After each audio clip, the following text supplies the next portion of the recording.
आइए आज जानते हैं भगत सिंह का जीवन, जन्म, आयु, शिक्षा, कारावास, फांसी और शहीद-ए-आजम के बारे में जानकारी।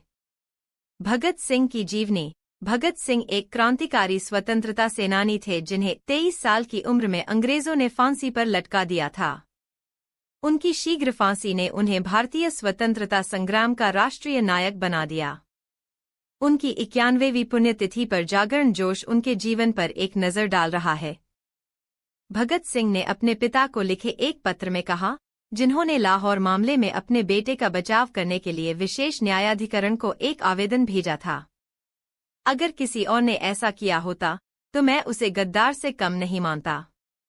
भगत सिंह एक क्रांतिकारी स्वतंत्रता सेनानी थे जिन्हें 23 साल की उम्र में अंग्रेजों ने फांसी पर लटका दिया था। उनकी शीघ्र फांसी ने उन्हें औपनिवेशिक शासन के खिलाफ भारतीय स्वतंत्रता संग्राम का राष्ट्रीय नायक बना दिया। प्यार से शहीद भगत सिंह कहा जाता है। कई लोग उन्हें भारत के शुरुआती मार्क्सवादियों में से एक मानते हैं।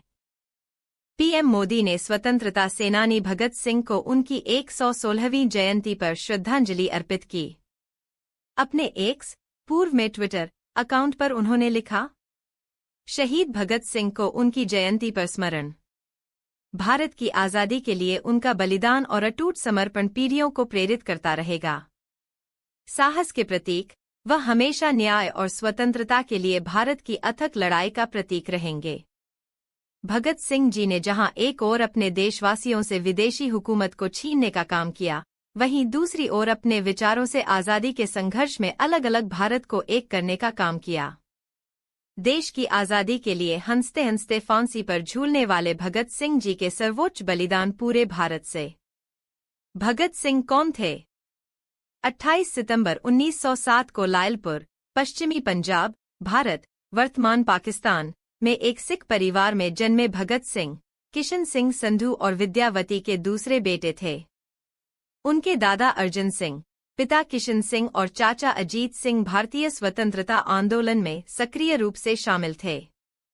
ऐसा कहा जाता है कि जब भगत सिंह का जन्म हुआ तो उनके पिता और दो चाचा 1907 में नहर उपनिवेशीकरण विधेयक के आसपास आंदोलन में भाग लेने के लिए सलाखों के पीछे थे। कुछ वर्षों तक एक गांव के स्कूल में पढ़ने के बाद उन्होंने आर्य समाज द्वारा संचालित लाहौर के एक एंग्लो वैदिक स्कूल में दाखिला लिया। 1923 में उन्हें लाहौर के नेशनल कॉलेज में भर्ती कराया गया, जिसकी स्थापना भारतीय स्वतंत्रता कार्यकर्ता लाला लाजपत राय ने की थी। यह कॉलेज 2 साल पहले स्थापित किया गया था, जो ब्रिटिश सरकार द्वारा अनुदानित स्कूलों और कॉलेजों को बंद करने के लिए महात्मा गांधी के असहयोग के आह्वान के अनुरूप था। चूंकि उनका परिवार प्रगतिशील राजनीति में सक्रिय रूप से शामिल था, भगत सिंह भी भारत के स्वतंत्रता संग्राम में सक्रिय हो गए। जनरल डायर द्वारा हजारों निहत्थे प्रदर्शनकारियों की हत्या के कुछ घंटों बाद उन्होंने जलियांवाला बाग नरसंहार स्थल का दौरा किया। भगत सिंह के क्रांतिकारी कार्य। पुलिस अधिकारी जॉन सॉन्डर्स की हत्या। भारत में राजनीतिक स्थिति की रिपोर्ट देने के लिए ब्रिटिश सरकार द्वारा साइमन कमीशन की स्थापना की गई थी। सर जॉन साइमन की अध्यक्षता वाले आयोग का बहिष्कार किया गया क्योंकि कोई भी भारतीय इसका हिस्सा नहीं था। 30 अक्टूबर 1928 को आयोग ने लाहौर का दौरा किया। लाला लाजपत राय ने इसके विरुद्ध एक मौन जुलूस का नेतृत्व किया। प्रदर्शनकारियों को तितर-बितर करने के लिए पुलिस अधीक्षक जेम्स स्कॉट ने लाठीचार्ज का आदेश दिया, जिसमें राय गंभीर रूप से घायल हो गए। 17 नवंबर 1928 को दिल का दौरा पड़ने से राय की मृत्यु हो गई।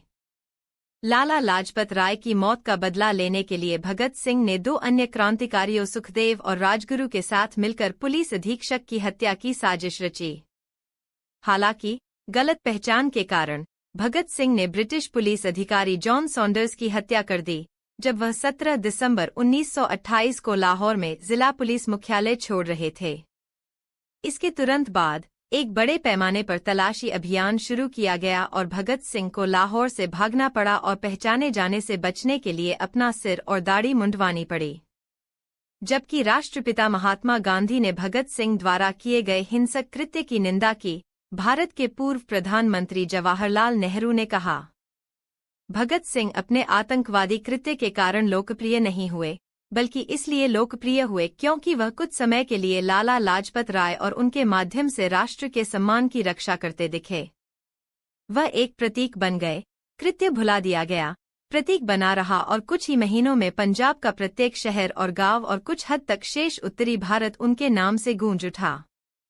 उनके बारे में अनगिनत गाने बने और उस व्यक्ति ने जो लोकप्रियता हासिल की वह अद्भुत थी। सेंट्रल असेंबली हॉल पर बमबारी। 8 अप्रैल 1929 को भगत सिंह ने बटुकेश्वर दत्त के साथ विधानसभा कक्ष में सार्वजनिक गैलरी से 2 बम फेंके जब यह सत्र चल रहा था। बमों ने असेंबली के सदस्यों को घायल कर दिया। इसके बाद पैदा हुई अराजकता और भ्रम की स्थिति ने उन दोनों को असेंबली हॉल से भागने का मौका दे दिया, लेकिन वे वहीं रुके रहे और लोकप्रिय जुमले इंकलाब जिंदाबाद के नारे लगाए। इसके बाद सिंह और दत्त को गिरफ्तार कर लिया गया और दिल्ली की कई जेलों में ले जाया गया। भगत सिंह के कुछ प्रसिद्ध उद्धरण। वे मुझे मार सकते हैं, लेकिन वे मेरे विचारों को नहीं मार सकते। वे मेरे शरीर को कुचल सकते हैं, लेकिन वे मेरी आत्मा को कुचलने में सक्षम नहीं होंगे। क्रांति मानव जाति का एक अविभाज्य अधिकार है। स्वतंत्रता सभी का एक अविनाशी जन्मसिद्ध अधिकार है। लेकिन मनुष्य का कर्तव्य प्रयास करना है। सफलता अवसर और वातावरण पर निर्भर करती है। दर्शन मानवीय कमजोरी या ज्ञान की सीमा का परिणाम है। निर्दयी आलोचना और स्वतंत्र सोच क्रांतिकारी सोच के 2 आवश्यक लक्षण हैं। मैं एक आदमी हूं और जो कुछ भी मानव जाति को प्रभावित करता है वह मुझसे संबंधित है। अगर बहरे को सुनना है तो आवाज बहुत तेज होनी चाहिए। विद्रोह कोई क्रांति नहीं है। यह अंततः उस अंत तक ले जा सकता है। जीवन का उद्देश्य अब मन को नियंत्रित करना नहीं है, बल्कि इसे सामंजस्यपूर्ण रूप से विकसित करना है। इसके बाद मोक्ष प्राप्त करने के लिए नहीं, बल्कि नीचे इसका सर्वोत्तम उपयोग करने के लिए। कोई भी व्यक्ति जो प्रगति के लिए खड़ा है, उसे पुराने विश्वास की हर चीज की आलोचना, अविश्वास और चुनौती देनी होगी। विधानसभा मामले का मुकदमा, जेल की सजा और फांसी। मई में प्रारंभिक सुनवाई के बाद मामले की सुनवाई जून के पहले सप्ताह में शुरू हुई। 12 जून को सिंह और दत्त दोनों को गैरकानूनी और दुर्भावनापूर्ण तरीके से जीवन को खतरे में डालने वाले विस्फोट करने के लिए आजीवन कारावास की सजा सुनाई गई थी। 1929 में उनके सहयोगियों सुखदेव, किशोरी लाल और जय गोपाल को लाहौर और सहारनपुर में बम कारखाने स्थापित करने के सिलसिले में गिरफ्तार किया गया था।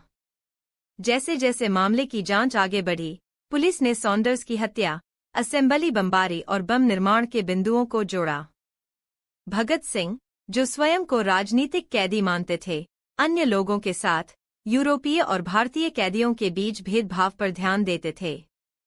राजनीतिक कैदियों ने भोजन को, कपड़ों, प्रसाधन सामग्री और अन्य स्वच्छ आवश्यकताओं में समानता के साथ साथ पुस्तकों और दैनिक समाचार पत्र तक पहुंच की मांग की।